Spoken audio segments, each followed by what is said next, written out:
గురువు ఇచ్చినటువంటి అభయ స్థితిని మనం నిరంతరం సంకీర్తనగా పాడుకోవడమే. నీవు సర్వసముడవు, నీవు దేవదేవుడవు,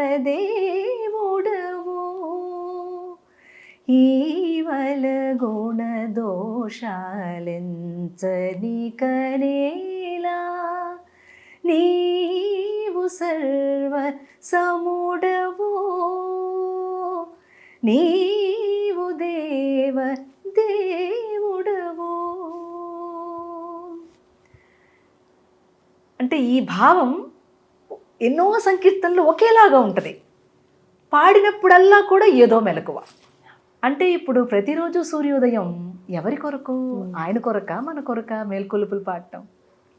ఎవడు మేల్కాంచాడో వాడు దాంట్లో మేల్కాంచడం కోసం.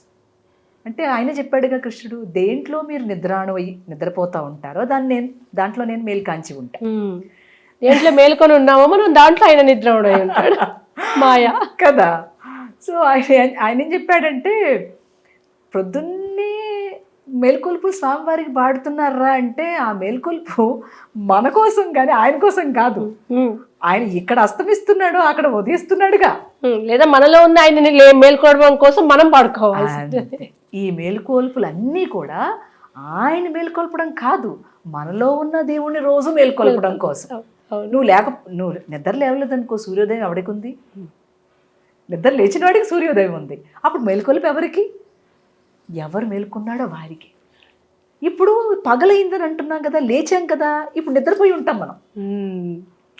సో ఆయన ఏం చెప్తున్నాడు, ఒరే అది కాదురా ఇక్కడ కూడా ఉంది నేనేం చెబుతాడు. ఇది చెప్పడానికి మేలుకొల్పు. కానీ మనకు ఆ పర్స్పెక్టివ్ రావట్లేదే. ఆయనకి మేలుకొల్పుడు, ఆయనకి ఎవడండి మేలుకొల్పు పాడాల్సిందే? ఆయన ఎప్పుడు 24 hours డ్యూటీలో ఉన్నాడు ఆయన బాబు. 24 hours డ్యూటీలో ఉన్న వాడిని నువ్వు మేలుకొల్పుతావు, నీ వల్ల అవుతుంది? సో చిన్నదైనటువంటి భావాన్ని, భగవద్గీత భావాన్ని చక్కగా ఒక సెంటెన్స్లో చెప్పాడు. ఇంకా చాలా విస్తృతంగా చెప్పుకుంటూ వెళ్ళాడు. మీ గొంతు నుంచి ఒక మంచి సంకీర్తన.